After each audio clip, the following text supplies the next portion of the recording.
Hello, and welcome to Chad's ADHD 365 podcast. I'm your host, Susan Booning, and I'm here today with Melissa Orlov to talk about the just right relationship, how to create a relationship that works for both partners. Melissa, you've worked with a lot of couples. Why are you thinking about just right relationships?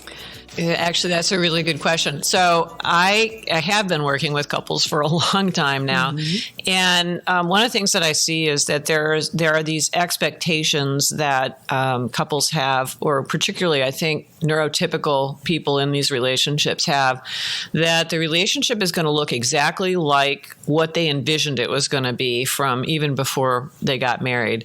And when you're working with an ADHD impacted couple, that typically isn't what actually happens, right. Because the neurotypical vision of the perfect relationship doesn't fit very well with how the ADHD brain actually functions. And so I've been giving a lot of thought to what does the just right relationship look like, where both partners are satisfied with what they've got or very happy with what they've got, but that it isn't typically what either one of them envisioned when they went into it. What are the basic characteristics of a just right relationship? Well, you have to back up to what does a really good, healthy relationship look like. When ADHD is part of the picture, statistically speaking, couples are probably struggling. Mm-hmm. And they get embroiled in the fights about what they're having in between them, rather than in the sort of base level, what's a healthy relationship look like? And so if you back up to what do people want out of relationships, you back up into things like a respectful relationship, one where you know you're loved, one where you know you're heard, mm-hmm. Those kinds of things. And that's not what's going on for most of these couples at the time. So it's good to get that perspective and to understand that regardless of who you are, there are some very baseline, basic elements that must be in a relationship in order for it to be healthy, including being respectful towards each other. Where does ADHD treatment fit into creating this sort of relationship? The ADHD if it doesn't have to be a problem in a relationship. Mm-hmm. There are some proportion of these relationships that have no issues at all. But if it is a problem in the relationship, if the relationship is struggling, ADHD symptomatic behaviors are probably playing a role in that.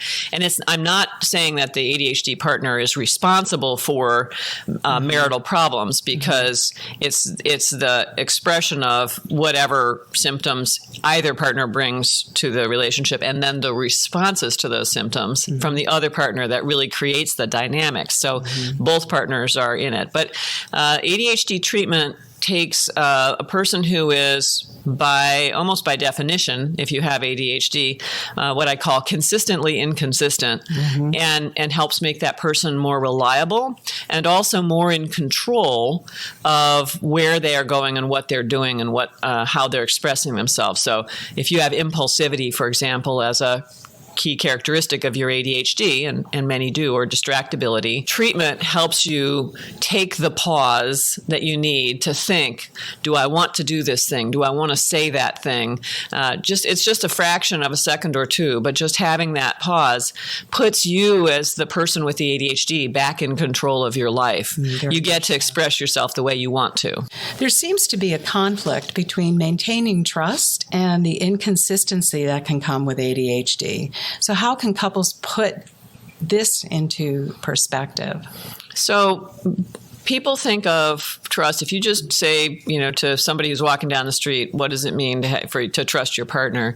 Lots of times what they'll say is, we'll agree to something and I will know for sure that my partner will do it. Right. And that's one element of trust. It's not the only element of trust, but it's a critical one that if you have ADHD is pretty hard to fulfill. And that isn't to say you're not a good person or whatever. It just means you have these symptoms. ADHD people can be and are trustworthy people, but they need to have a slightly different system in place with their partners. That is one that includes the fact that there may be be inconsistency in their performance, and has a way to get back to their partner pretty quickly and say, oh, you know what? I said I was going to do this thing by Tuesday, but it turns out that something came up on Monday that got in the way. So I know I'm not going to get to it by Tuesday, or, I'm not sure I'm going to get to it, or not even agreeing to it by a specific deadline in the first place. It just needs to be a very realistic, open communication back and forth between the partners.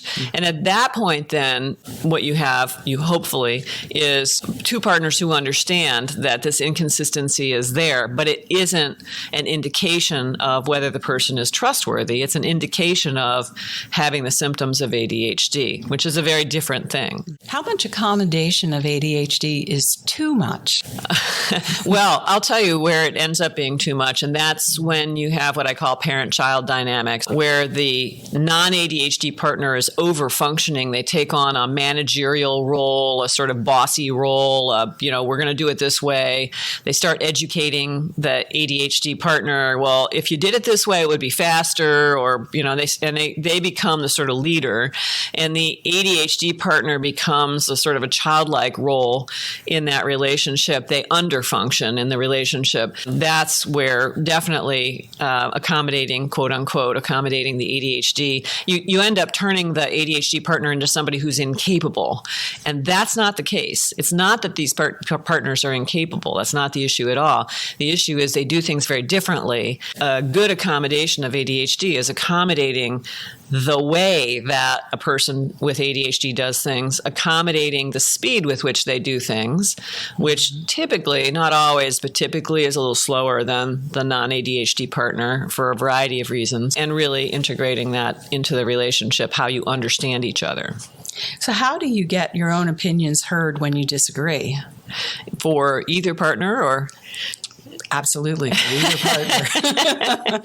Well, the first issue is one of being calm. So one of the characteristics of people with ADHD is that they often have what's called emotional lability, which means that they have a more extreme response emotionally, and also a faster response emotionally than people who don't have ADHD.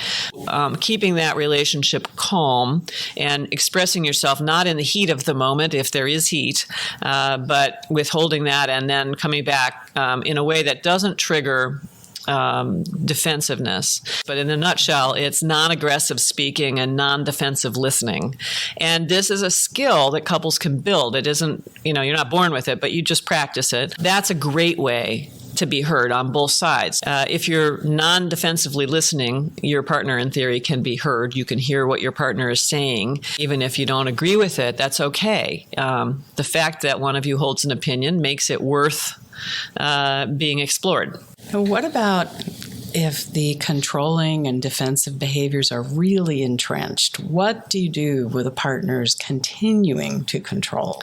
Well, in a therapeutic situation, typically I would confront those partners. I'm kind of aggressive that way. I call myself an activist counselor. I don't sit back and go, so how do you feel today? That's sort of not my style. Right. You really have to hold up that mirror and show people how destructive the behavior that they're holding on to is to them personally. So the thought often is, well, if I behave this way, I will teach my partner something, or I will demonstrate in a really obvious way how I feel. But if you're making your partner defensive, that partner is closed down. They have a wall up. They're incapable of hearing how you feel. So you really have to shift the conversation around to something which is, it's in your best interest to be calm, honest, open, respectful, etc., and teach people how to do that. And it's not an issue of sort of putting lipstick on a pig. It is really a genuine, if you want to have a healthy relationship, respect has to be part of this. How do we both diminish the anger and the frustration, and that's where ADHD treatment can come in and a lot of other things. So, long-term work on that, and also improve the communication skills between you so that there is mutual respect and, very importantly, equal status in that relationship between those partners. You can't have the overfunction, underfunction thing going on.